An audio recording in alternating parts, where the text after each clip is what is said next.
네, 온라인 강의를 17장 지금부터 시작합니다.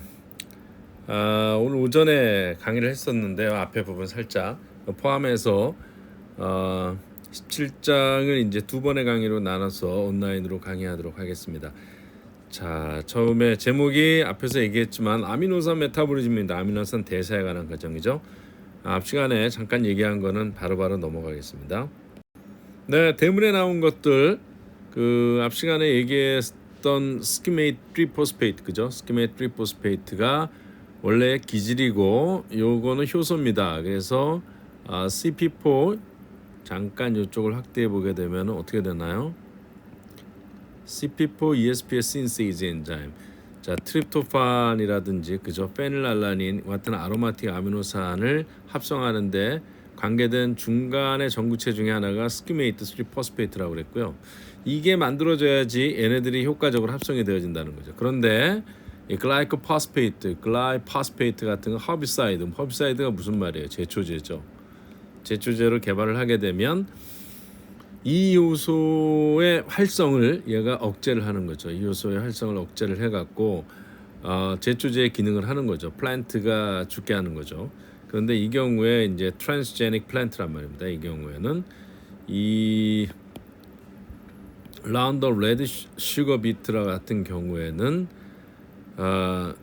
지금 특별한 종류의 이 신시즈 엔자임을 만들어낼 수 있는 진을 갖고 있어요. 근데 여기에 있는 진은 어디서 왔다고 그랬죠? 네, 박테리아에서.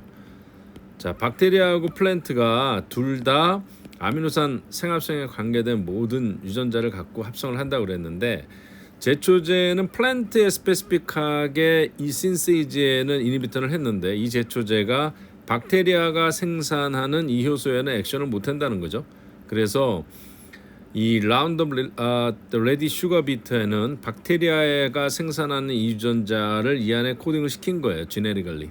그래서 만들어 보니까 여기서 만든 이 슈거 비트는요. 사탕무라고 그러죠. 이 슈거 비트는 이 제초제를 처리해도 끄떡없이 그죠? 끄떡없이 살고 잘 버틸 수 있는 그리고 이제 잘 생산을 하게 되니까 뭐 이 제초제를 뿌릴 경우 주위에 있는 모든 잡초들은 제거되고 얘네들은 지금 이 트랜스제닉한 박테리아가 생산하는 신세이즈 진을 갖고 있는 관계로 제초제에 무관하게 무럭무럭 잘 자라서 결국은 20%까지의 생산 일들을 증가시킬 수 있었다. 그래서 굉장히 큰 성공을 한 사례다. 그래서 이런 얘기를 했었죠. 아시겠죠? 이번 챕터가 기본적으로 얘기한 건 나이트로젠 픽세이션, 어시뮬레이션, 이게 피세이션 N2가 어떻게 암모니아로 되는 거고요. 어시뮬레이션은 이 암모니아가 예를 들어서 NH3 또는 NH4 플러스죠. 얘네들이 아미노산으로 들어가는 과정을 어시뮬레이션, 픽세이션을 이런 과정을 픽세이션이라고 그러죠. 픽세이션은 암모니아로 픽세이션 될 수 있고 NO2 마이너나 또는 NO3 마이너로도 픽세이션이 가능합니다. 자, 이런 과정에 대한 설명. 그 다음에 아미노엑시드 데그레데이션.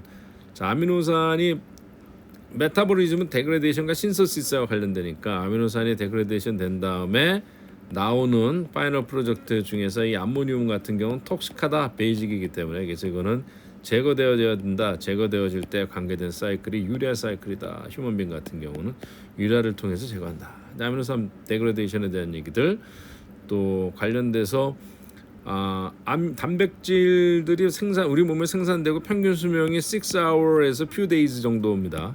자, 이런 경우에 데그레데이션 된다는 얘기죠. 데그레데이션을 시키는 기본적인 메커니즘이 어떤 게 있냐? 시퀀스에 스페시픽할 수도 있고 시퀀스에 non specific, 그러니까 non selective 데그레데이션이 가능하고 또는 selective 데그레데이션이 가능합니다. 타겟 프로테인만 골라서 데그레데이션 하는 것 또는 타겟 프로테인에 관계없이 데그레데이션 하는 것을 non-selective 데그레데이션이라고 하는데 그쪽에 대한 얘기도 한번 살펴볼 거고요.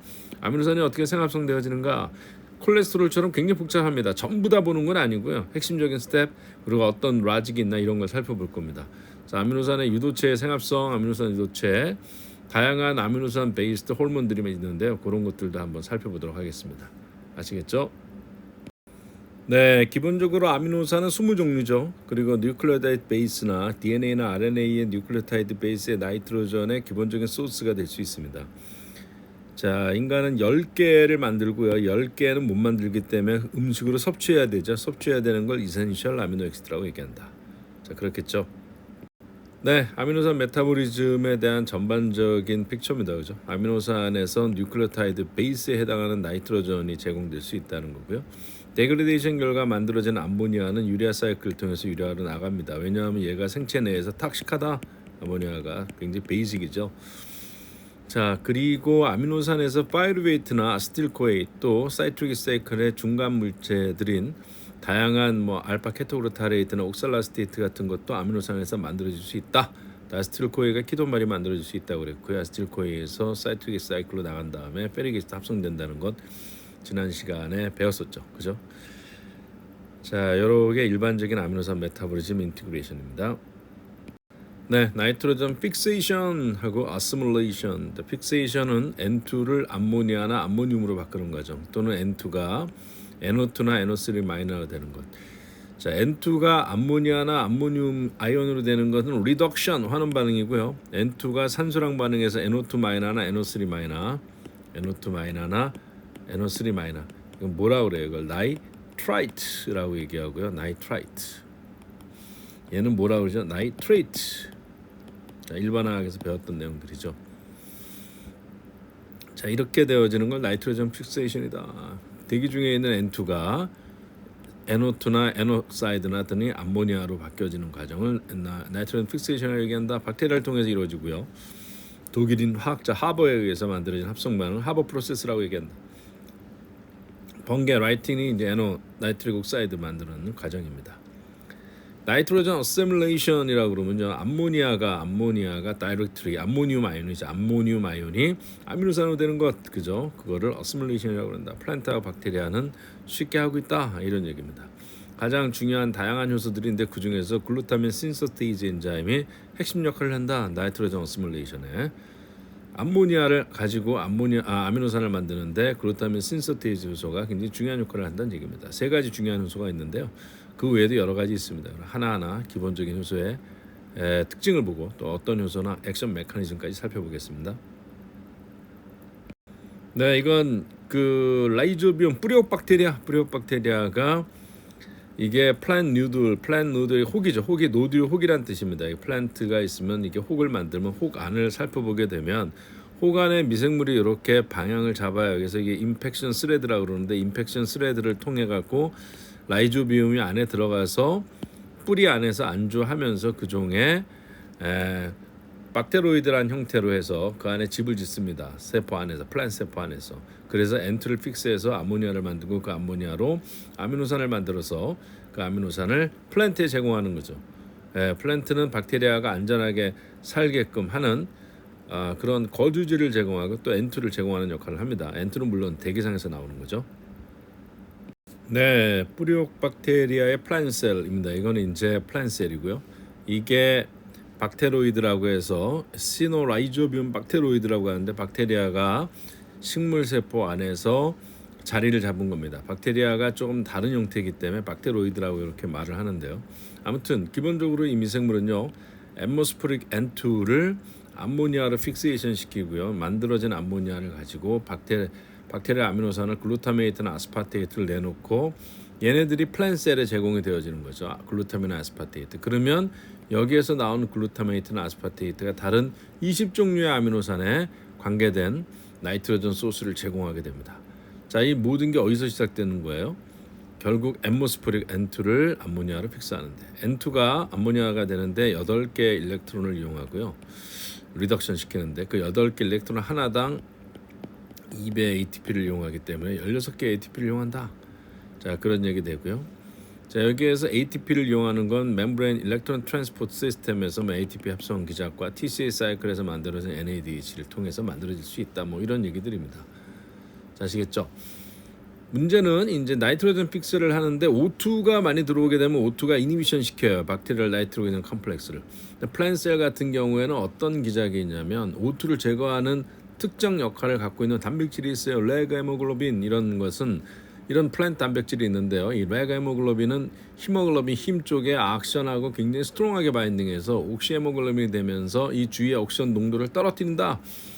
그렇지 않으면은 N2하고 O2하고 같이 들어왔다가 이 안에 N2가 들어올 뿐 아니라 같이 O2까지 들어오게 되면 이 기능이 이니비션이 되거나 문제가 될 수 있어요. 그래서 O2 인바이러먼트를 줄이기 위해서 플랜셀 안에서 레그 헤모글로빈을 이용해서 옥시 헤모글로빈을 만들면서 O2를 제거한다. 이것도 뭐 중요한 특징 중에 하나입니다. 자, 아시겠죠? 네, 이건 N2 픽세이션에 관련된 나이트로게네이즈 컴플렉스의 구조를 보여주고 있습니다. 여기는 아제토박터 빌레나디라고 하는데 이것도 소일 박테리아, 토양성 미생물입니다. 라이조비움에도 이런 게 있죠. 나이트로게네이즈 컴플렉스를 갖고 있는 기본적인 구조 특징이고요. 보게 되면 이렇게 다이머입니다. 그죠? 똑같죠? 자, ATP 바인딩 도메인이 하나 있고요. 그 다음에 여기에 아이언 설퍼 센터에서 레독 센터가 하나 있습니다. 산화환원 반응이 일어나는 센터죠. 그리고 이 빨간색과 파란색 도메인 사이에 P 클러스터, 이 P 클러스터입니다. P 클러스터가 있고, 그다음 파란색 도메인에 아이언 몰리브덴 코팩터가 있는데요. 결국 전자가 이렇게 이동해서 여기가 N2로 가서 이 N2가 나중에 암모니아가 되는 과정입니다. 근데 이 과정에서 굉장히 다양한 역동적인 프로세스가 존재할 수가 있습니다. 자, 이 경우에 결국 레독스 리액션에서 핵심은 전자를 트랜스퍼하는 거고요. 전자 트랜스퍼는 그 레독 전자를 산화하는 반응을 핵심적으로 유도하게 되는 센터들이 중요한데요. 여기 ATP가 바인딩 되어지는 이 영역에 있는 요 파란색의 레독 센터가 4FE4S 센터라고 합니다. 여기 4 약간 철 4개와 황 4개가 있죠. 4FE4 센터가 여기 있고요. 그 다음에 요 두 개에 걸쳐 있는 P 클러스터, 이 P 클러스터는 8개의 철과 7개의 황으로 만들어진 레독 센터가 있습니다. 그리고 마지막 요 파란색 안에 있는 요 FE 몰리브덴 코팩터 같은 경우에는 몰리브덴 7개, 아이언이 9개, 그죠? 그 다음 몰리브덴 7개, 몰리브덴 1개, 죄송합니다. 몰리브덴 1개, 그리고 7개 FE, 그리고 9개 황, 그죠? 자, 그래서 결국 몰리브덴하고 아이언이 메인이기 때문에 그 아이언 몰리브덴이라고 얘기하는데 이 구성 성분은 몰리브덴 여기 빨간색이 이쪽에 몰리브덴 하나 보이죠. 그리고 아이언이 여기 보이죠. 아이언이 여기 보입니다. 그래서 아이언이 7개고 그 다음에 황이 9개인 이런 형태의 특징적인 구조를 갖게 된다. 그래서 요거를 FE 몰리브덴 코팩터라고 얘기한다는 거죠. 이 세 개가 핵심적인 센터입니다. 자, 어떻게 N2를 암모니아로 만드는지, 전자를 픽스해서 리덕션 시키는지 한번 살펴보도록 하십시다. 뭐 구조 한번 다시 보자는 거예요. 그래서 몰리브덴 7개 FE, 9개 설퍼가 있는 몰리브덴 FE의 몰리브덴 코팩터가 여기 있고, P 클러스터는 8개 FE와 7개 설퍼가 있는 거고요. 그다음에 여기에 4개 FE4S가 있다. 이건 똑같은 얘기입니다. 두 개가 만들어져 있는 거죠. 자, 계속 봅시다. 네, 그래서 아이언 몰리브덴 코팩터 P 클러스터는 요 두 개 헤테로다이만에 걸쳐 있고요. 아이언 몰리브덴 코팩터는 이 하늘색 모노바 안에 있습니다. 그리고 4FE4S 레독 센터는 ATP 바인딩 도메인 이 두 개 걸쳐 있죠. 이 세 개 걸쳐 있습니다. 이런 특징이 있다. 이렇게 보고요. 메커니즘이 여기 있는데요. 나이트로게네이즈 메커니즘은 우리가 뒤에서 또 크게 확대해서 볼 거고요. 이 나이트로젠 N2 픽세이션에 대해서 바이올로지컬이 나이트로게네이즈 효소를 이용한다. 트리플 본드가 브레이크는 된다. 무슨 소리죠? N2는 이게 트리플 본드로 갖고 있어요. 가장 안정한 3종 분도로 돼 있죠. 이게 브로큰 되어지고 6개 스텝에 관련된다. 1, 2, 3, 4, 5, 6 그리고 ATP 디펜던트한 프로세스다. 저거 잠깐 확대해서 봅시다. 다음에 또 보겠지만 여러 번 보는 게 중요하니까. 자, 이 과정에서 기본적으로 일어나는 반응은 N2가 뭐가 되는 거죠? 암모니아가 되는 겁니다. 그죠? 이물의 NH3. 그리고 이 과정에 전자가 몇 개가 이용이 되냐면요. 2개, 8개 일렉트론입니다. 그리고 전자 하나당 2ATP가 활용되어지기 때문에 결과적으로 16개 ATP가 N2가 픽스돼서 2배 암모니아가 만들어졌던 16개 ATP를 이용한다라는 얘기고요. 6스텝으로 되어 있다고 얘기했죠. 첫 번째, 이 나이트로게네이즈의 전자는 어디서 시작하냐? 페레독신이라고 하는 단백질에서부터 시작된다는 얘기입니다. 페레독신. 자, 이 페레독신은 이제 뭐 또 세퍼레이트하게 레독 산화하는 반응에 환해된 단백질이고요. 이게 리듀스 되어졌다가 악시다이즈가 되면서 전자 하나를 내놓는 거죠. 이 전자를 어디로 보내느냐? 처음에 ATP 바인딩 도메인에 있는 4FE4S 요 센터로 전자를 줬어요. 악시다이즈 됐다가 전자를 받고 리듀스가 되어지게 됩니다. 그죠?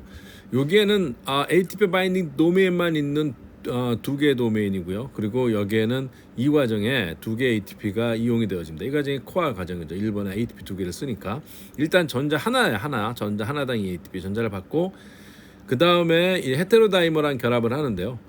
이 헤테로다이머랑 결합을 하면서 어떤 일이 벌어집니까? 이 4FE4S 센터에서 전자가 어디로 들어가냐면 P 클러스터로 들어가는 겁니다. 전자가 이렇게 P 클러스터로 넘어가죠. 자, P 클러스터로 넘어가면서 전자가 한 단계 넘어가고요. 이게 두 번째 반응이라면 Associational Complex 세 번째 반응에서는요. 이 ATP가 하이드롤리시스 되고 ADP가 되고 PI가 나가면서 그죠?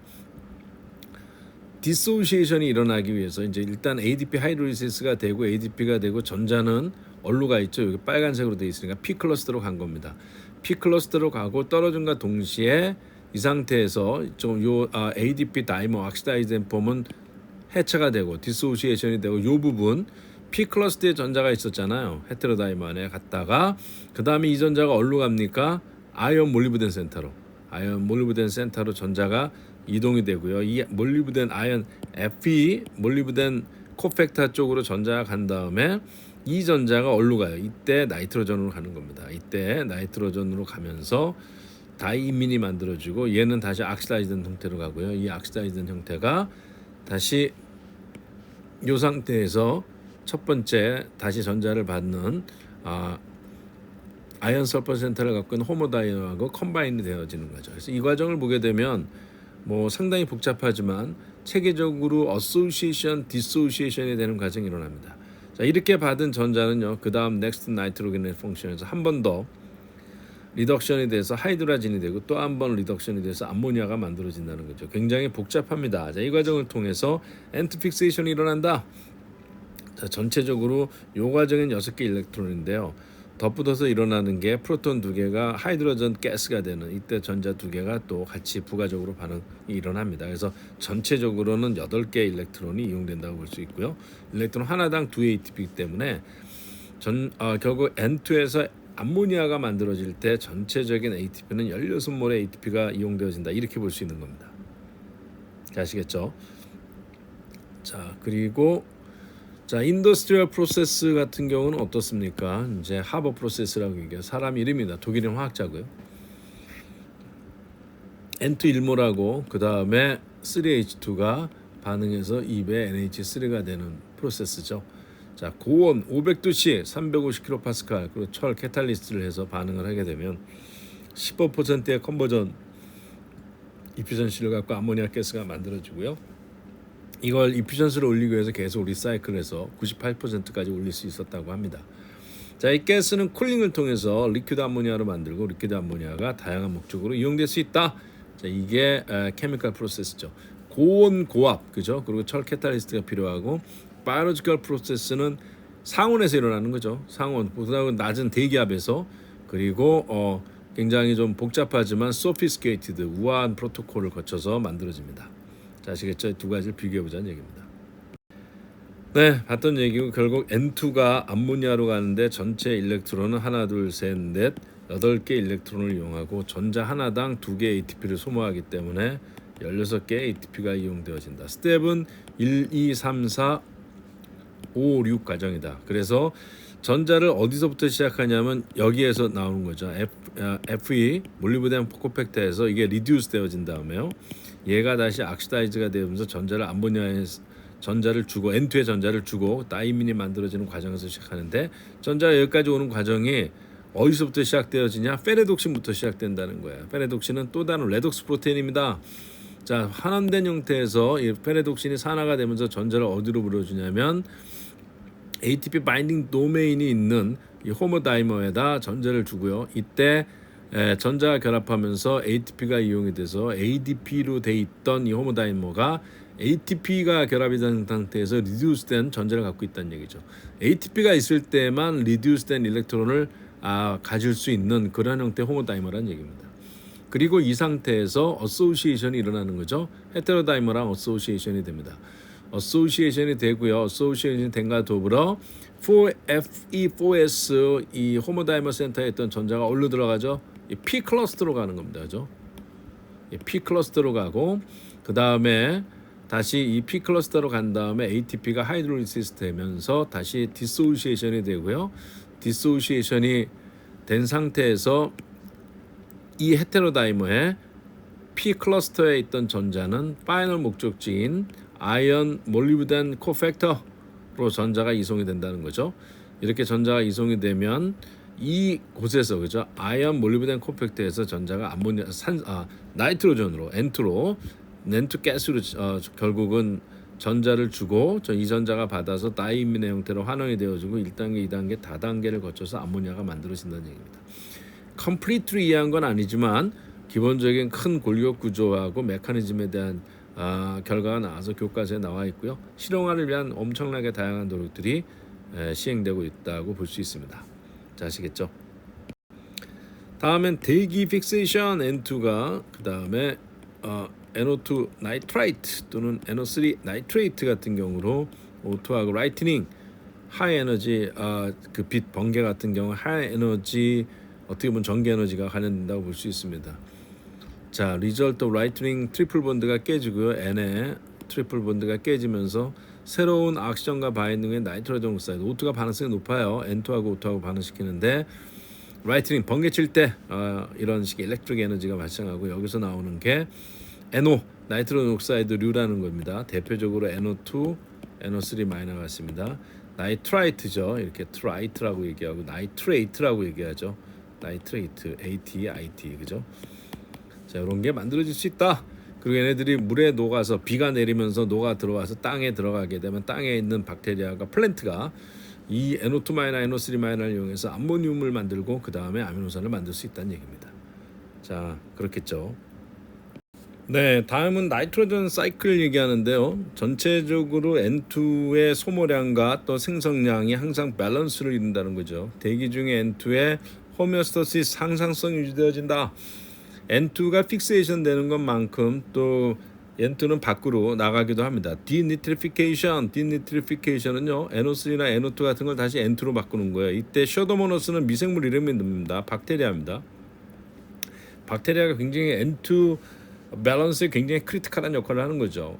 자, N2에서 나이트로젠 픽세이션을 미생물이 할 수 있다고 그랬잖아요. 대표적으로 보게 되면 에어에서 앰모스피릭 픽세이션은 이제 NO2하고 NO3 마이너 같은 거고요. 그다음에 바이올로지컬 픽세이션이 N2 픽세이션, 그 사이노라이조비움이나 뿌리옥 박테리아에서 N2가 암모니아로 된다고 그랬죠. 그러고 나서 바로 암모늄으로 되고 아미노산을 경유해서 플랜트 안으로 들어갈 수 있다고 그랬습니다. 그죠? 이렇게 N2 픽세이션, 아세토박타도 마찬가지고요. 또 들어오는 이 애그리컬처럴 인더스트리얼 픽세이션은 하버 프로세스 같은 경우로 직접적으로 암모니아를 질소 인산 비료 얘기할 때 암모늄 비료를 제공할 수 있죠. 그 암모늄 비료를 집어넣게 되면은 식물에 의해서 미생물에 의해서 이 퍼틸라이저로 제공된 암모니아가 뭐로 바뀌는 거죠? 니트리피케이션에서 또는 이게 NO2 마이너나 또는 니트리피케이션으로 NO3 마이너로 바뀔 수가 있습니다. 즉 비료로 들어간 암모니아가 이렇게 니트리피케이션에 의해서 NO2나 NO3 마이너로 이건 둘 다 미생물에 의해서 되는 거예요. 자, 나이트로박타 또는 나이트로소모나스 다 박테리아입니다. 자, 이렇게 바뀌게 되면 NO2나 NO3 마이너는 또 쉽게 플란트가 이를 바로 컨버트할 수 있기 때문입니다. 나이트레이트 컴파운드나 나이트라이트 컴파운드 같은 경우에는 나이트레이트죠. 플란트가 컨버트 NO3 마이너, NO2, NH 플러스. 그 플란트가 이걸 다시 이용해서 암모니아로 만들고 그 다음에 얘를 글루타민이나 메이트나 글루타민이라고 하는 핵심 아미노산을 만들고 다양한 20종류의 다른 아미노산에 필요한 암모늄을 제공할 수 있게 한다는 얘기입니다. 자, 그리고 또 이렇게 만들어진 나이트리피케이션에서 만들어진 NO2나 NO3 마이너가 플랜트가 이용되기도 하고요. 미생물에 의해서 디니트리피케이션, D라는 게 리무브라고 그랬잖아요. 니트리피케이션을 리무브하는 거 뭐로 만들어져요? N2로 만들어요. 그러니까 NO3 마이너나 NO2 마이너를 바로 N2로 만드는 거를 디니트리피케이션이라고 한다. 디니트리피케이션, 셔도모너스 등의 미생물에 의해서 된다는 얘기입니다. 그렇죠? 미생물학 꼭 들으라고 그러셨죠. 네. 이렇게 될 수 있다. 이게 나이트로젠 사이클의 기본적인 골격이다. 이 정도 보겠습니다. 네, 다음은 나이트로전 어시뮬레이션입니다. 자, 어떻게 나이트로전이 어디로 들어가냐는 거, 아미노산으로 들어갈 때 아미노산이 직접 만들어지는 과정을 나이트로전 어시뮬레이션, NH3 또 NH4 플러스 또는 뭐 NO2 마이너 또는 NO3 마이너 이런 것들이 그죠? 어떻게 아미노산으로 만들어지느냐? 네, 대표적으로 일단 암모늄 아연을 가지고 많이 이야기를 하겠습니다. 주로 이야기를 하겠습니다. 이 책도 이렇게 나와 있고요. 자, 나이트로전 어시뮬레이션, 아미노 엑시드 글루타메이트하고 글루타민이 기본적으로 어시뮬레이션을 한 다음에 또 다른 아미노산에 나이트로전을 제공하는 핵심 역할을 합니다. 자, 여기 뭐라고 써 있어? 아미노산 글루타메이트 그죠? 글루타메이트는 E고요. 원레터 캐릭터로 글루타민은 Q입니다. provide 나이트로전을 제공한다. 암모니아와 암모늄, 나이트로전 소스다. 암모니아가 기본적으로 왜냐하면 NO2나 NO3 마이너도 암모니아로 컨버전 되기 때문에 기본적으로는 암모니아는 암모늄이죠. 암모니아가 NH3고요. 암모늄은 NH4 플러스입니다. 그죠? 얘네들이 나이트로전 소스가 된다. 세 개의 크리티컬 엔자임이 있다. 글루타민 신서테이스, 글루타메이트 신세이스, 글루타메이트 디하이드로게네이즈 이 세 가지가 크리티컬 엔자임으로 나이트로전 어시뮬레이션에 관여된다. 이런 얘기입니다. 아시겠죠? 네, 다음에 나이트로전 어시뮬레이션에 관계된 중요한 아미노산 글루타메이트하고 글루타민이 있다. 자, 원레터 캐릭터가 E고 Q죠. 자, 글루타메이트 같은 건 알파 아미노 그룹을 글루타메이트에서 알파 키토게시드로 옮긴다. 키로엑시드라고 하면 TCA 사이클의 중간 인터미디에이트로 생각하시면 됩니다. 관련된 요소는 아미노 트랜스퍼레이즈다. 반면에 글루타민 같은 경우에는 대부분의 아미노산 또는 뉴클레오타이드 베이스, 카바몰 포스페이트 등의 다양한 물질을 만드는데 아미노 그룹의 프라이머리 소스로 이용될 수 있다. 이게 글루타민이라는 거지. 이 두 가지가 코어 역할을 한다. 대부분의 아미노산에 필요한 암모니아 그룹을 글루타민에서 제공한다는 얘기고요. 글루타메이트는 알파 키로게시드 아미노 그룹을 제공해서 알파 키로게시드가 아미노 그룹을 받은 다음에는 얘가 아미노산이 돼요. 그런 사례들입니다. 아무튼 이 두 가지인데요. 구체적인 거는 예를 보면서 살펴보겠습니다. 네, 관련된 요소가 세 가지가 중요하다고 그랬습니다. 하나가 글루타민 신서테이즈, 글루타민 신세이즈, 그 다음에 이제 글루타메이트 디하이드로게네이즈 세 개였는데 하나하나 살펴보도록 하겠습니다. 처음에 글루타민 신서테이즈입니다. 그죠? Use 암모늄을 to convert 글루타메이트로 글루타민. 글루타메이트에는요. 글루타메이트는 이렇게 생겼죠. 이게 아미노산 백본이고 CH2, 이게 글루타메이트입니다. 그죠? CH 두 개 있는 게 글루타메이트고 하나 있는 건 아스파테이트라고 그랬죠. 자, 글루타민 신서테이즈는 원몰의 ATP를 이용하는데요. 이때 ATP가 감마 글루타밀 파스페이트에서 이렇게 코벌런트 인터미디에이트를 만들고요. 그 다음에 프리한 암모니움이 들어가서 들어가서 이쪽을 대체해서 글루타민이 된다는 거죠. 자, 그래서 결국은 글루타민에 어떻게 암모늄이 들어가냐 이와 같은 아마이드 결합의 형태로 해서 암민이 들어갈 수 있다. 이때 관여된 효소를 글루타민 신서테이즈라고 그러고 ATP를 일몰 활용한다. 중간에 감마 글루타민 포스페이트라고 그래서 파스페이트의 코벌런트 인터미디에이트를 거쳐서 진행한다는 얘기입니다.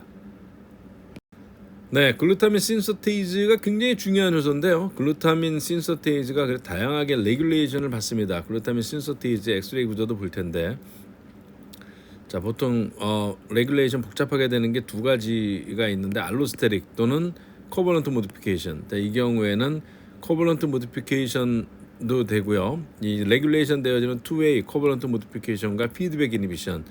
그리고 다양하게 알로스테릭 이니비션을 받을 수 있다. 알로스테릭 이니비터 레귤레이션을 받을 수 있다는 겁니다. 자, 글루타메이트가 글루타민이 되는 게 글루타메이트 신서테이즈에 된다고 그랬고요. ATP가 원몰 이용이 되고 이때 암모늄이 픽세이션이 돼서 글루타메이트를 글루타민으로 만드는 거죠. 그래서 글루타민의 아마이드 결합 끝에 이렇게 아마이드 결합이 들어가죠. 자, 그리고 이 글루타민은 트립토판 또는 히스티딘 그 외에 CTP, AMP, 글루코사민 6포스페이트, 카바몰 포스페이트 이렇게 다양한 물질의 전구체가 되는데요. 이런 물질들 전부 다 어떤 면에서 모조에게 합성한 프로덕트가 전반응을 이니비션 시키는 거를 우리가 피드백 이니비션이라고 그러죠. 이게 피드백 이니비션을 한다는 얘기고요. 그 외에도 다른 아미노산 알라닌, 글라이신, 세린 같은 경우가 또 이니비션을 한다는 겁니다. 자, 그리고 나서도 글루타민 신서테이즈는 코버넌트 모디피케이션에 의해서 레귤레이션을 받는다고 그랬는데 이건 다음에 나올 건데요. 아데닐레이션, 이게 아데닐레이션이라는 게 결국 아데닌 베이스가 이 안에 관련돼서 코버넌트 모디피케이션을 시키면서 모디파이 한다는 얘기입니다. 여기에서 나오는 그룹은요, 피드백 이니비션과 알로스테릭 이니비션에 대한 얘기를 보여주고요. 자, 코버넌트 모디피케이션 계속 살펴봅니다. 네, 보기 전에 글루타민 신서테이즈의 구조입니다. 어디서 많이 본 구조 같지 않아요? 네, 스트라이어 책의 표지에 이런 구조가 있죠. 보게 되면 하나, 둘, 셋, 넷, 다섯, 여섯 개가 아래위로 있어서 12개의 기본 유닛을 갖고 있는 쿼터너리 프로테인입니다. 탑뷰 6 서브유닛이 있고요. 그 다음에 아래 위로 6개가 있어서 전체적으로 2링이죠. 12개입니다. 자, 이렇게 구조를 갖고 있는 게 12개 아이덴티컬 서브인 어레인지는 스택 오브 2 헥사머릭 링, 2개의 헥사머릭 링이 스택이 되어 있는 형태로 만들어져 있다. 자, 되게 독특한 구조입니다. 특이한 구조, 크죠? 자, 이런 특징이 있다라는 얘기고요. 네, 글루타민 신서테이즈가 코버넌트 모디피케이션에 의해서 레귤레이션을 받는다라는 얘기가 무슨 얘기냐면, 이 글루타민 신서테이즈 보통의 경우에는 액티브한데요, 아데닐레이션이 되면 ATP가 PPI가 되면서 AMP가 붙죠. AMP가 코밸런트 붙습니다. 타이로신에 397번에 타이로신은 레지두가 어떻게 되어 있어요? 이렇게 되어 있는 게 타이로신 아닙니까? Y 타이로신 레지두의 O 쪽에 AMP가 붙는다. 그래서 아데닐레이션이 되면 이넥티브하게 돼요. 그래서 코밸런트 모디피케이션으로 이넥티브하게 되는 게 글루타민 신서테이즈다. 그러면 얘가 다시 액티브하게 되려면 얘가 뜯어져야겠죠, 그죠?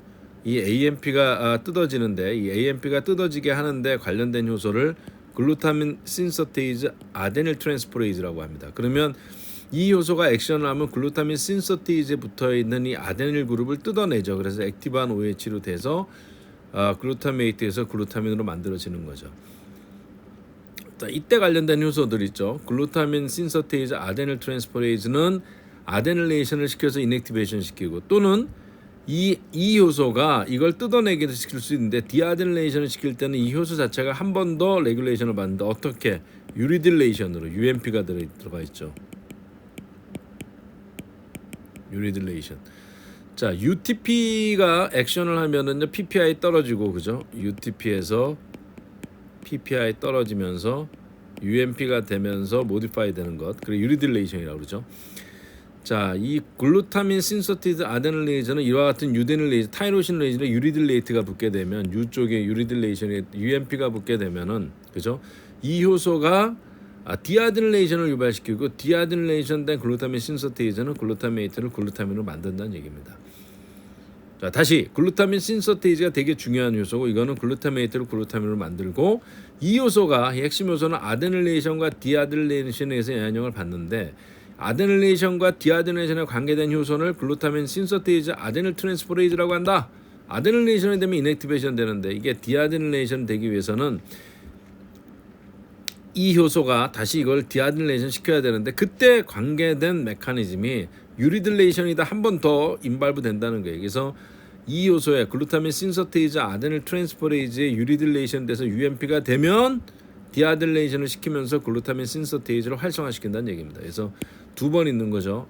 아데닐레이션은 글루타민 신서테이즈에 일어나는 거고, 유리딜레이션은 글루타민 신서테이즈 아데닐 트랜스포레이즈에 일어나는 겁니다.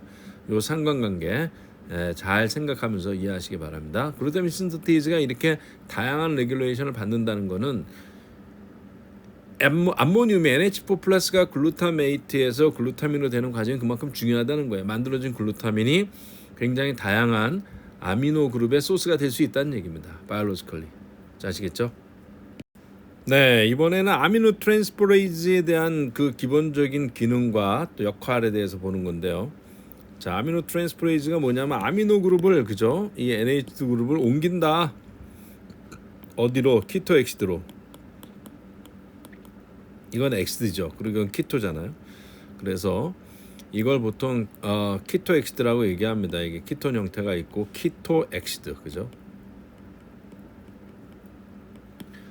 자, 알파 케토그루타레이트 서브에즈 억셉트 모르큐 알파 케토 TCA 사이클에서 옥살라스테이트, 아세틸코에인, 사이트레이트, 아이소사이트레이트, 그 다음에 알파 케토그루타레이트 나오죠. 5개짜리 하나, 둘, 셋, 넷, 5개짜리. 자, 알파 케토그루타레이트에 알파 아미노산이 인터랙션 하면 이 아미노 그룹이 어디로 가요? 일로 트랜스퍼가 된다는 거예요. 그리고 오리지널은 키톤으로 바뀌고요. 그래서 만들어지는 게 알파 케토그루타레이트 하나, 둘, 셋, 넷, 5개인데 이쪽에 키토 그룹에 그죠? 키톤이죠. 이 키톤 그룹에 아미노 그룹이 들어가서 만들어지는 게 글루타메이트, 글루타메이트예요. 그리고 알파 아미노산은 암민 그룹을 트랜스퍼 한 다음에 알파 키토 엑시드가 됩니다. 이게 엑시드고요. 그 다음에 이게 키토 그룹이죠. 키톤. 그래서 알파 키토 엑시드라고 보통 얘기를 합니다. 이게 알파 키토 엑시드란 말이에요. 그래서 알파 아미노산은 암민 그룹을 트랜스퍼하고 알파 케토그루타레이트는 여기서 받은 다음에 글루타메이트가 된다. 이와 같은 역할을 하는 게 아미노 트랜스퍼레이즈고요. 아미노 트랜스퍼레이즈 굉장히 중요한 요소입니다. 중요한 요소 같죠. 이럴 때 관여되는 조요소가 이제 피리독살 파스페이트라는 거예요. PLP 조요소 코엔자임이죠. 바이오틴 같은 경우가 코엔자임으로 액션하면서 CO2를 뜯어내거나 붙이거나 할 때 이용됐었죠. 마찬가지로 피리독살 파스페이트가 이 경우에는 조요소로 이용이 돼서 암민그룹 트랜스퍼의 아미노 트랜스퍼레이즈 액션의 핵심 역할을 한다 이 얘기입니다. 메커니즘 나오는데 한번 살펴보도록 하겠습니다. 네, 일단 아미노 트랜스퍼레이즈의 예인데요. 기본적인 큰 골격은 알파 아미노산의 그죠? 이왜 알파예요? 여기가 알파 그룹이잖아요. 키톤 그룹 중심으로. 그리고 이게 아미노산이잖아요. 자, 알파 케토그루타레이트 액션하게 되면 얘가 일로 오고 그 다음에 암민 그룹은 키토가 돼서 알파 키토 엑시드와 글루타메이트가 된다고 그랬죠. 자, 아스파테이트 아미노 트랜스퍼레이즈 뭐냐? 이게 아스파테이트예요. 자, 이쪽에 하나 있는 거죠. 요때 암민이 어디로 가는 거예요? 일로 가는 거죠. 그리고 얘는 키토가 되면 요게 이렇게 만들어지고 여기에서 알파 케토그루타레이트랑 반응하는 거죠. 그때 아미노 트랜스퍼레이즈가 액션하게 되면 여기에 암민이 있게 되면 5개짜리 글루타메이트가 되고요. 이쪽에 아스파테이트의 키토 그룹이 들어가게 된 게 옥살라스테이트입니다. 많이 들어봤죠? TCA 사이클, 옥살라스테이트, 아스파테이트, 아미노산에서 올 수 있다는 거예요. 옥살라스테이트가. 그 중에 아스파테이트, 다이렉트리. 하바티스완 이거는 알라닌입니다. 알라닌 그 R 그룹이 CH3밖에 없는 거죠. 자, 알라닌 아미노 트랜스퍼레이즈가 알파 케토그루타레이트하고 알라닌하고 반응하면 어떤 얘기다? 아미노 트랜스퍼레이즈가 이 암민 그룹을 여기로 옮긴다 그랬죠. 알파 케토그루타레이트는 글루타메이트가 된다고 그랬죠. 하나, 둘, 셋, 넷, 5개. 암민 그룹을 갖고 있으니까 반면에 얘는 뭐가 된다고 그랬어요? 키토 그룹이 된다고 그랬죠. 이 키토가 그룹이 되면 이게 뭐예요? 이게 파이루베이트예요. 자, 이렇게 아세틸 그룹하고 카복실 그룹이 있는 파이루베이트가 됩니다. 파이루베이트가 어디서 왔어요? 알라닌에서 온다는 거예요. 파이루베이트는 글라이콜리시스의 파이널 프로덕트였죠. 파이루베이트에서 아세틸코에가 됐었잖아요. 그 파이루베이트가 알라닌 아미노산에서 올 수 있다는 거예요. 어떻게? 알라닌 아미노 트랜스퍼레이즈 액션에 의해서. 아미노 트랜스퍼레이즈는 기본적으로 암민 그룹을 키토 그룹으로 옮긴다. 그래서 알라닌 아미노 트랜스퍼레이즈가 알파 케토그루타레이트랑 이용하죠. 아미노 트랜스퍼레이즈가 기본 골격이요. 하게 되면 이와 같이 글루타메이트, 알파 케토그루타레이트는 다 글루타메이트 만들어지고 알라닌은 파이루베이트로, 그죠? 아스파테이트는 뭐로 바뀌어요? 옥살라스테이트로 이렇게 바뀔 수 있다는 얘기입니다. 자, 아시겠죠? 그러다 보니 아미노 트랜스퍼레이즈가 되게 중요한 요소구나. 그 관련된 엑스레이 연구 스터디부터 다양한 메커니즘에 대한 연구를 해서 확정되어진 메커니즘 연구입니다. 자, 피리독살 파스페이트 PLP가 엔자임에 코벌런트 링크돼 있어요. 어떻게 엔자임의 라이신 레지듀에 이게 PLP 피리독살 포스페이트 구조입니다. 자, 이렇게 코벌런트 링크가 된 상태에서 아미노산 첫 번째 게 들어옵니다. 들어오면은 이 나이트로전 피리독살 포스페이트의 나이트로전하고 이렇게 코벌런트 인터미디에이트가 만들어지는데 이때 만들어지는 게 이렇게 이퀴리브리움으로 스킵 베이스가 만들어진다고 그래요. 이렇게 CN일 때 스킵 베이스 엘다민 그리고 키티민이 되고요. 아무튼 피리독살 포스페이트의 나이트로전의 첫 번째 아미노산이 오고 그 다음에 물이 들어가면서 이쪽에 나이트로전을 놔두고 암민 그룹을 엔자임 피리독살 포스페이트에 놔두고 키토엑티스가 먼저 나갑니다. 프로덕트 1.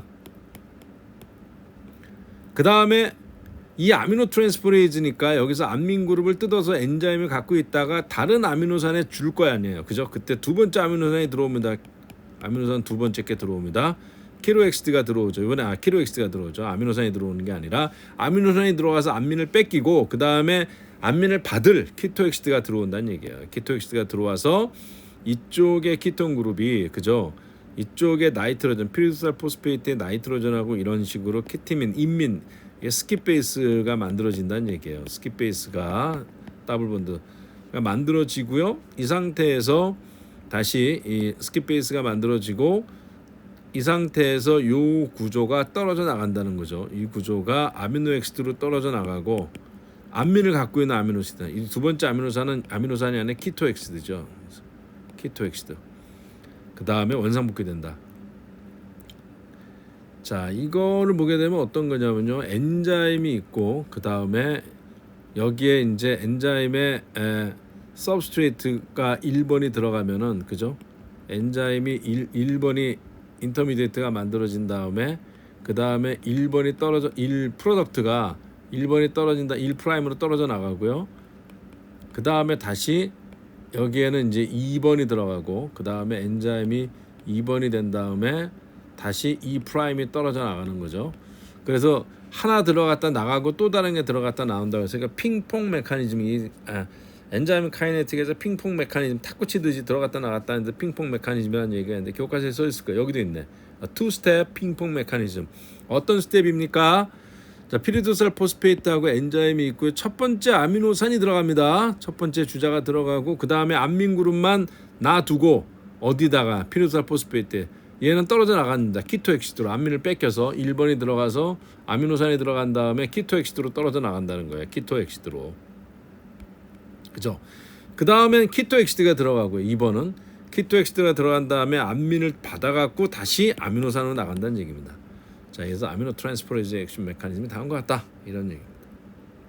네, 그 다음에 나오는 걸 보게 되면은 이제 아스파테이트 알라닌 아미노 트랜스포레이즈인데요. 자, 아스파테이트를 아미노 트랜스포레이즈는 기본적으로 아미노산의 암민기를 뜯어서 알파 케토글루타레이트의 키토 그룹에 옮기는 겁니다. 그렇죠? 자, 그게 아스파테이트일 때는 아스파테이트 아미노 트랜스포레이즈고요. 알라닌일 때는 알라닌 아미노 트랜스포레이즈입니다. 이걸 뜯어서 얼로 옮겨요. 알파 케토글루타레이트로. 그리고 여기는 다시 키토 그룹으로 되는 거죠. 이 경우에 카본이 4개일 때 옥살라스테이트, 카본이 3개일 때 알라닌은 파이루베이트가 만들어졌죠. 그리고 알파 케토글루탐산, 알파 케토글루타레이트의 아미노 그룹을 트랜스퍼해서 만들어지는 거는 다 글루타메이트입니다.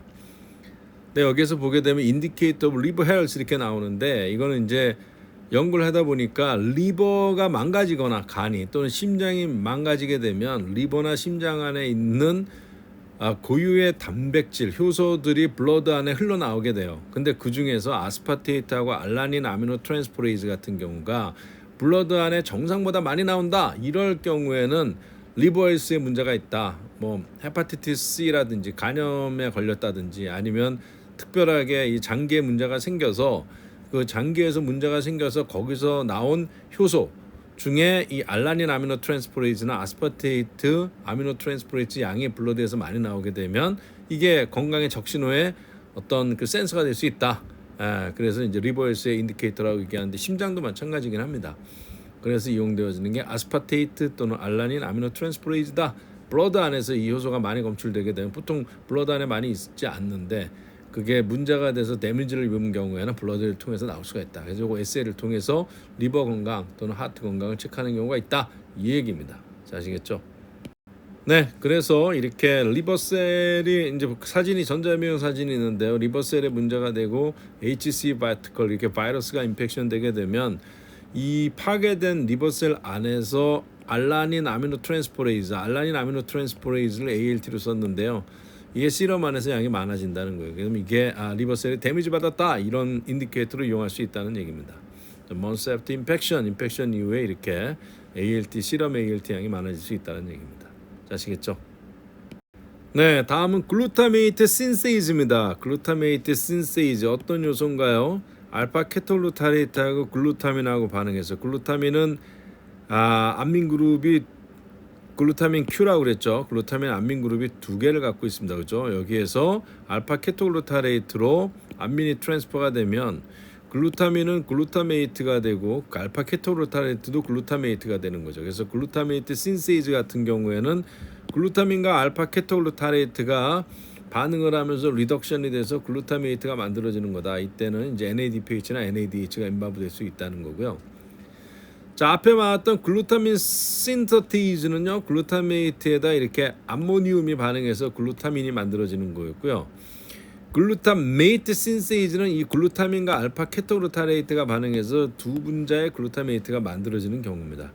자, 근데 이 두 경우를 합해 보게 되면 이 두 가지 반응식을 합하게 되면 어떻게 돼요? 글루타민 떨어지고 글루타메이트하고 여기 글루타메이트가 떨어지고 여기에는 알파 케토그루타레이트가 있고 암모니움이 있죠. 알파 케토그루타레이트 암모니움이 결국은 글루타메이트가 되는 형태로 net 리액션은 이렇게 나올 수가 있습니다. 이때 NADPH나 ATP가 이용되어지고, 자, 암모니움이 알파 케토그루타레이트랑 결합을 해서 글루타메이트가 되는데 이 경우에는 글루타민 신서테이즈하고 글루타민 신세이즈 두 가지 반응의 net 리액션으로 설명할 수 있다. 이런 얘기입니다. 자, 아시겠죠? 네, 우리가 글루타민 신서테이즈를 처음에 봤고요. 복잡한 레귤레이션을 받았죠. 그리고 조금 아까 글루타메이트 신세이즈를 봤는데 관련된 유사한 중요한 요소가 글루타메이트 디하이드로게네이즈입니다. 비슷하죠. 글루타메이트 디하이드로게네이즈는 레독스 리액션을 만든다고 얘기했는데 이 반응은 알파 케토그루테이트를 바로 아까 넷 리액션과 같은 건데 암모니아랑 반응해서 글루타메이트를 만들어지는 반응이에요. 자, 인터컨버트 알파 케토그루타레이트를 글루타메이트로 만든다. in the presence of 아모니움이 있을 때, 자, 근데 보면 델타 G가 얼마예요? 플러스 30. 이 반응이 자발적으로 가야 안 가? 자발적으로 안 가고 이 역반응이 자발적으로 가는 겁니다. 보통의 경우에는. 근데 그럼에도 불구하고 델타 G가 큼에도 불구하고 플러스가임에도 불구하고 가는 경우 언제죠? 얘 농도가 아주 높을 때, 르샤르트르 농도가 아주 높을 때는 델타 G는 델타 G 프라임 플러스 RT 링 Q잖아요. 그죠? Q 값이 이게 마이너스가 많아지려면 리액턴트 농도가 많아지면 마이너스가 돼서 반응이 델타 G가 마이너스가 된다고 그랬죠. 델타 G 프라임이 플러스라 할지라도. 자, 이 얘기가 나온 게 그래서 펑셔널 웬 암모니움 레벨이 높을 때 이게 굉장히 높을 때는 이 반응이 정반응으로 가더라 이 얘기입니다. 그렇죠? 보통 때는 반대 반응으로 가겠죠. 그때 관련된 요소가 글루타메이트 디하이드로게네이즈다. 자, 아시겠죠? 네, 이제는 이제 새로운 챕터로 아미노산 데그레데이션 쪽으로 들어가 보겠습니다. 셀룰라 프로테인의 데그레데이션이 프리 아미노산의 소스가 된다. 그러겠죠. 단백질이 분해돼서 아미노산이 나오니까요. 그리고 occurs continuously 온 모든 세포에서 엔자임 자체가 short half-life 수시간 또는 뭐 며칠 정도 걸리고요. 트랜스크립션이나 진 에디팅에 관계된 엔자임은 수분 정도입니다. 근데 보통 엔자임 같은 경우는 몇 시간 이상 갈 수 있죠. 그래서 결국 부서진다. 해프라이프가 짧다는 건 부서진다는 거 아니에요. 부서지면은 아미노산으로 만들어서 그 다음에 그 아미노산을 결국은 카본 스켈톤하고 암모니아가 있으면 카본 스켈톤은 재활용하고 암모니아 같은 경우는 잉여의 암모니아는 제거돼야 되죠. 탁식하기 때문에 pK가 9.25 정도 됩니다. 암모니움 같은 경우. 그래서 베이직이란 말이에요. 그래서 문제가 생길 수 있다. 그래서 제거되어지는데 어떻게 유리아를 제거짓는다고 그랬죠. 그건 이제 또 다음번에 볼 거고요. 다음 시간에 볼 거고요. 자, 아무튼 아미노산 데그레데이션, 인슈어 코어디네이션 업스트림 다운스트림 시그널링에 관계될 수 있고 나이트로전 밸런스 데일리 인테이크 나이트로전 단백질로부터 하루에 보통 성인한테 필요한 단백질이 하루에 60g 정도 된다고 합니다. 나이트로전의 데일리 인테이크 이퀄 더 어마운트 익스크리트 나가는 나이트로전의 양과 밸런스를 맞춘다. 이 나이트로전 밸런스가 깨지면 또 대사 질환의 원인이 되겠죠. 이것도 굉장히 중요하다. 이 정도 보고요. 네, 아미노산 캐타보리즘의 전체적인 오버뷰 이게 아미노산이죠. 이렇게 생긴 아미노산이 있습니다. 그죠? 아미노엑스트. 자, 다이어트리 프로테인 먹은 단백질, 계란 단백질이라든지 고기 단백질 데그레데이션에서 아미노산이 나올 수 있고요. 또 셀룰라 프로테인 안에 있는 효소들이 수명을 다해서 부서지거나 할 수 있겠죠. 그래서 나오는 아미노산은 기본적으로 이게 아미노 그룹이고 여기 산 그룹이고 그죠? R이 있고 CH, pH7에서 이런 구조를 갖고 있죠. 자, 이랬을 때 이 암민 그룹 같은 경우에는 다른 아미노산을 만드는데 활용되어지거나 아미노 트랜스포레이즈로 또 뉴클레오타이드를 만드는데 베이스의 N소스로 이용될 수 있고요. 바이러스칼 암민에 관련될 때 N소스로 이용될 수 있는 거죠. 그럼에도 불구하고 잉여 암민이 많이 남을 수 있단 말이에요. 암모니움이. 잉여 암모니움은 카바모일 파스페이트를 경유해서 유리아 사이클로 유리아로 배출되어진다. 이런 얘기입니다. 자, 반면에 이 카본 스켈톤은요. 이 알파 케토 엑시드가 되겠죠. 이게 떨어져 나가면 CO라고 하면 이게 알파 케토 엑시드는 사이트렉시 사이클로 가서 그죠? 옥살라스테이트 알파 케토로타레이트로 가서 ATP 만드는데 이용될 수도 있고요. 자, 카본 스켈톤 또 파이루베이트 옥살라스테이트가 만들어지면 얘는 글루코네오제네시스 파이루베이트 옥살라스테이트 포스페놀 파이루베이트 쭉 나서 글루코네오제 글루코스를 만드는데 이용될 수도 있습니다. 또 이 카본 스켈톤은 또 아세틸 코에를 만들어서 아세틸 코에가 지방산 산화를 하거나 다양한 키톤 바디 만드는 데 이용될 수 있겠죠. 이게 인 제너럴 아미노 애시드 캐타보리즘의 오버뷰라고 볼 수 있습니다. 자, 그렇겠죠. 네, 프로테인 다이제스션 다이어트리 먹는 단백질 식도를 통해서 들어온 다음에 위에서 그죠? 스타맥에서 HCl 내놓죠. 저 가스트린이 나오게 되면 시크릿 HCl 나오고요. 그 다음에 다양한 효소들 펩신이 나옵니다, 그죠? 펩시노겐에서 이제 펩시노겐은 펩신의 전구체죠. 그래서 소화를 시킨다. 그리고 가스트린이 스티뮬라이트 HCl가 펩시노겐을 나오게 하고 펩시노겐이 결국은 펩신의 전구체니까 펩신을 만들어서 소화를 시켜서 단백질 소화의 아미노산이 나올 수 있는 거죠. 자, 그리고 디오데늄 12지장이죠. 12지장이나 또는 이 장을 통과할 때 프로티즈 자이모겐, 자이모겐이라는 거는 프로테이즈의 전구체들이라고 얘기하는 겁니다. 결국은 이 카이모트리신은 카이모트리신오겐, 트리신오겐, 트리신오겐, 일라스테이즈라든지 이런 다양한 효소들에 의해서 단백질이 분해되어져서 아미노산이 나온다. 이 소장이죠. 이게 스몰 인테스틴, 판크레스. 이거는 이제 이자죠, 이자. 뭐 이런 역할들이 있고 여기서 단백질이 분해될 수 있다. 가장 중요한 거는 위에서 스타맥에서 가스트린 위에서 HCl하고 펩시노겐이 나오고요. 이 펩시노겐은 펩신을 만들어서 분해를 하게 되는 거죠. 예, 그래서 아미노산이 만들어질 수 있다는 겁니다. 1차적으로 프로틴 다이제스션이 있다. 그 얘기고요. 네, 그리고 일반적으로 단백질 분해 요소들 프로테이즈라고 그러죠. 그런 프로테이즈가 어떻게 액션을 하냐. 그중에 가장 중요한 게 트립신인데 이 트립신은 트립신오겐에서 만들어지는데 트립신오겐은 엔테로펩티데이즈에 의해서 트립신오겐이 있으면 이게 잘라지면서 이 분야가 날아가면서 액티브한 트립신이 만들어지고 트립신 자체가 오토크레비지 트립신오겐을 자를 수도 있고요. 이 트립신이 일단 만들어지게 되면 카이모트리신오겐이라고 하는 카이모트리신의 전구체를 프로테이즈니까 잘라서 카이모트리신을 만들고요. 또 프로일라스트레이즈를 또 잘라서 일라스트레이즈를 만들고 프로라는 게 비포라는 뜻이 아닙니까? 카복시펩티데이를 잘라서 카복시펩티데이가 된다. 그러니까 이와 같이 다이제스션에 관계된 소화 요소를 액티베이션 시키는데 트립션이 핵심적인 역할을 하고 이 트립션은 엔테로펩티데이즈에 의해서 활성화된다. 만들어지면 트리신오겐 자기 스스로 트리신오겐을 잘라서 활성화시키기도 하고 카이모트리신, 일라스테이즈, 카복시펩티데이 같은 걸 활성화시켜서 얘네들이 단백질을 분해한다는 거죠. 프로테이즈니까 아미노산을 내놓게 된다는 얘기입니다. 자, 그렇겠죠? 네, 그래서 이런 아미노산이 데그레데이션 시키는데 기본적으로 두 개의 패스웨이가 있다. 첫 번째 ATP 인디펜던트하다. 두 번째는 ATP 디펜던트하다는 얘기입니다. 자, ATP 인디펜던트한 거는 non selective한 프로토콜에 의해서 부셔지고 어떤 단백질이나 들어온 부셔지는 거고 ATP 디펜던트한 거는 타겟 단백질만 골라서 부셔뜨립니다.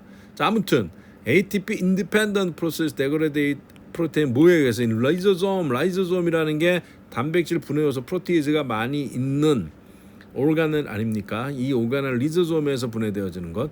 예를 들어 리포프로테인 같은 경우가 들어오면 통째로 부셔뜨린다. 리포프로테인의 프로테올리시스는 리조솜에서 일어난다는 거죠. 그래서 보게 되면 리조솜 안에는요, 이게 이제 리조솜이면 단백질이 들어오게 되면 이 리조솜 안에 프로테이즈들이 있다. 이 프로테이즈 여기 pH가 보통 리조솜 한 5 정도 되는데 약간 엑시딕이에요. 엑시딕에서 활성화되는 프로테이즈로 가득 차져 있기 때문에 들어온 타겟 단백질들을 non selective하게 부셔뜨린다. 그리고 ATP 인디펜던트한 프로세스로 일어난다는 얘기입니다. 그래서 리포프로테인 굉장히 복잡한 모레큘이죠. 이걸 다 분해하는데도 리조솜이 이용될 수 있다라는 기본적인 논리입니다. 자, ATP 디펜던트 프로세스 같은 경우에는 유비키틴 폴리머인데 프로테오솜이라고 해서 프로테인 데그레데이션을 전문적으로 하는 리조솜과 같은 단백질 복합체를 프로테오솜이라고 얘기합니다. 이 프로테오솜이 있고요. 타겟 단백질이 있어요. 주황색. 이 프로테인, 이 타겟 단백질이 어떻게 타겟이 되냐면 유비키틴이라고 하는 단백질에 의해서 유비키틴 테트라머가 태깅이 됩니다. 꼬리표를 붙이처럼 태깅이 된다는 거예요. 유비키틴으로 태깅이 된 이 타겟 프로테인은 프로테오솜으로 들어간다는 거예요. 이게 프로테오솜이거든요. 이 프로테오솜 안으로 들어가면 프로테오솜 안에 프로티에즈들이 위치하고 있어요. 이렇게 액티브 사이트 여기서 잘라져 갖고 부셔져 나간다. 그러면 이 경우에는 핵심은 뭐예요? 유비키틴에 의해서 태깅이 되는 거예요. 타겟 프로테인이 유비키티네이션이라고 해서 유비키틴이 이렇게 붙어지게 되면 테트라머나 이렇게 붙으면 그게 표지가 돼서 프로테오점 안으로 들어가게 되고 프로테오점 안에서 안에 존재하는 프로테이즈에서 분해진다. 이건 ATP 디펜던트, ATP 에너지를 이용한다는 거고요. ATP 인디펜던트는 리조솜을 이용하는 겁니다. 그래서 프로테인 데그레데이션에 크게 두 가지 어떤 면에서의 기구가 있다 하면 리조솜과 프로테오솜 이렇게 얘기하면 되고요. 리조솜은 완전 오르게넬이고 프로테오솜은 프로테인 컴플렉스입니다. 마치 리보솜에서 단백질이 만들어지는 것처럼요. 자, 이게 프로테오솜의 구조다. 자, 이 정도 보고 넘어갑니다. 네, 유비퀴틴에 의해서 태깅된 그래서 프로테오솜에서 자르는 패스웨이. 자, 보통 먹는 단백질이나 셀룰러 단백질이 부서지고 이 아미노산은 리사이클되거나 또는 다양하게 활용되어지죠. 그래서 카본 스켈톤을 이용하거나 그죠? 디아미네이션 돼서 암모니움은 다시 유리화로 나갈 수 있다는 거죠. 자, 이 부셔지는 타겟, 그죠? 프로테인 타겟 코볼런트로 태깅된다, 표지가 되어진다, 표지판 꼬리표 같은 거죠. 어디에? 유비키틴의 라이신에 태깅이 되어지고요. 이 유비키티네이션, 그러니까 유비키틴이라는 단백질을 타겟 단백질에 붙이는데 그 일을 돕는 효소들이 세 개가 있어요. 그래서 유비키틴 에이팅 프로테인이라고 합니다. 유비키틴 자체가 단백질 이름이고요. 이게 태깅 단백질인데 이 태깅 단백질을 타겟 프로테인에 붙이는데 관련된 효소들, 그때 관련된 효소를 유비키틴 에이팅 프로테인이라고 그러고 E1, E2, E3 세 유닛으로 돼 있다는 거예요. 이 유닛이 액션을 해야지 타겟 프로테인에 유비키틴이라고 하는 태깅 단백질이 붙게 되는 겁니다. 자, 어떤 건가 계속 봅시다. 네, 그 다음에 이 어떻게 타겟 프로테인의 유비키티네이션이 일어나는가 관련된 세 개의 엔자임 E1, E2, E3가 어떤 역할을 하는가를 보여주는 그림입니다. 타겟 프로테인 여기 있습니다, 그죠? 타겟 프로테인의 이거는 뭡니까? 이게 유비키틴이에요. 단백질입니다. 이렇게 생겼지만 이렇게 복잡한 단백질이고요. 그래서 이 유비키틴이 요걸 이제 표시를 이렇게 노란색 네모로 얘기했지만 하나, 둘, 셋, 네 개 유비키틴이 붙어서 타겟 프로테인이 유비키티네이션이 되면 프로테오솜으로 가서 얘가 이 타겟 프로테인이 부셔지는 거죠, 그죠? 이때 유비키티네이션에 E1, E2, E3가 관련된다고 그랬는데 어떻게 되느냐? 먼저 유비키틴이 E1하고 결합합니다. E1 효소의 E1의 설퍼 그룹 시스테인하고 결합해서요. 유비키티네이션 오브 E1 이 유비키틴 구조가 E1하고 이렇게 디오에스터로 만들어집니다. 그 다음에 E2가 또 디올 그룹이 와서요. E2는 E1 밑에 인터랙션을 해서 E1, E2가 이런 형태로 만들어지고요. 만들어진 형태에서 E1은 E2로 유비키틴을 옮겨놓고 자기는 떨어져 나갑니다, 그죠? 그리고 이 E2가 다시 E3랑 그죠? 바인딩 E3랑 바인딩을 해서 이렇게 해서 E3가 E2를 갖고 유비키틴을 이렇게 갖고 있는 형태죠, 그죠? 자, 그 다음에 이 E2가 굉장히 큰데요. 이 사이트에 타겟 프로테인이 결합하는 거예요. 이렇게 타겟 프로테인이 결합하고 옆에 E2가 유비키틴을 갖고 있는 거고요. 그 다음 프로세스에서 E2에서 타겟 프로테인으로 이렇게 옮겨져 가는 거죠. 그리고 E2가 또 떨어져 나가고 그 다음에 이제 다시 또 다른 유비키티네이션의 이 과정을 반복하면서 4개가 만들어진다. 그래서 E1, E2, E3. E1은 처음에 유비키틴을 가져오고요. E2로 인터랙션해서 E2로 옮겨주는 역할을 한다는 거죠. 그리고 E2는 E3랑 결합을 하고 E3의 바인딩 사이트 2개 중에 타겟 바인딩 사이트, 타겟 프로테인의 바인딩 사이트 한 옆에 E2가 위치한 상태에서 E2에 붙어 있는 이 유비키틴이 이쪽 타겟 프로테인을 옮겨주고 이 과정을 반복하면서 타겟 프로테인이 4개까지 결합하게 되면 타겟 프로테인의 유비키티네이션이 끝나는 거고요. 이렇게 유비키티네이션이 되게 되면 프로테오점에 가서 얘네들이 부셔지고 결국은 아미노산을 내놓게 된다는 얘기입니다. 자, 아시겠죠? 자, 이런 유비키티네이션을 조절하는 방법이 있더라. 폴리유비키티네이션. 유비키틴 되어지는 정도에 따라서 타겟 프로테인이 부서지고 안 부서 타겟 프로테인의 생사가 달라지기 때문에 유비키티네이션의 레귤레이션에 관한 여러 가지 메커니즘을 연구를 해봤어요. 그래서 보니까 유비키티네이션 is a regulated process인데 첫 번째는 어떻게 레귤레이션이 되냐면 타겟 프로테인의 N터미널의 메티오닌이 클래비지, 타겟 프로테인이 이쪽에 N터미널이 클래비지가 되게 되면 그 다음에 이 타겟 프로테인 바인딩 투 E2 이 타겟 프로테인이 여기 바로 바인딩할 수 있어서 폴리유비키티네이션이 일어날 수 있다. 이 경우에는 타겟 프로테인의 N터미널 쪽에 클라비지를 통해서 레귤레이션 하는 거고요. 두 번째는 타겟 프로테인이죠. 이게 TP니까 그게 포스포릴레이션을 시키는 거예요. 포스포릴레이션을 시키게 되면 그 다음에 타겟 프로테인이 다이렉트리 E2에 바인딩이 되고 폴리유비퀴티네이션이 일어나게 된다. 이런 과정도 있고요. 이번에는 타겟 프로테인이 아니라 E1, E2, E3 레귤레이션 합니다. 코브런 E3 라이게이즈가 있죠.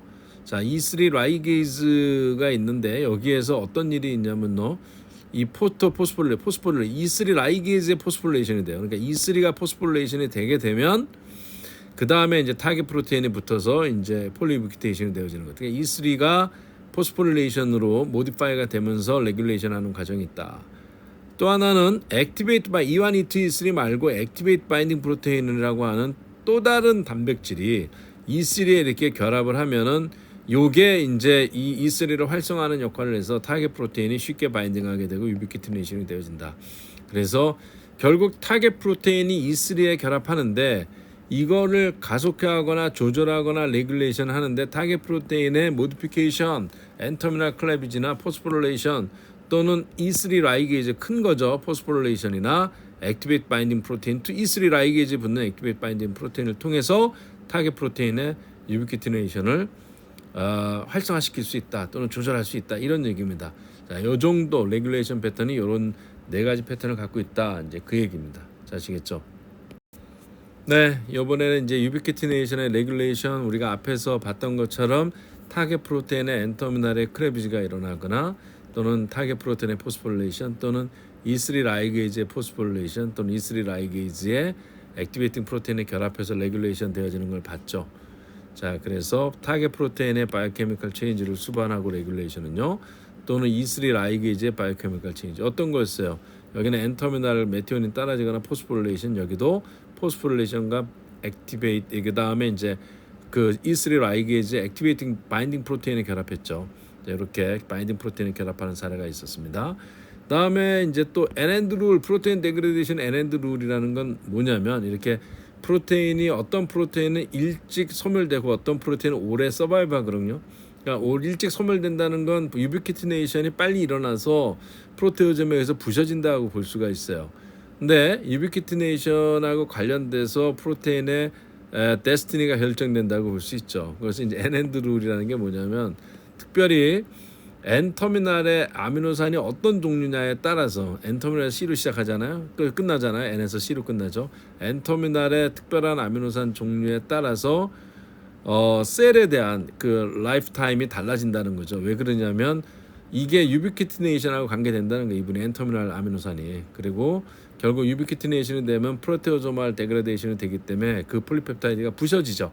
그래서 그렇게 데그레데이션 이렇게 이제 폴리펩타이드의 N터미널 아미노산의 특정한 종류가 폴리펩타이드의 라이프타임, 그죠? 이게 생존 시간 같은 걸 결정할 수 있다는 거예요.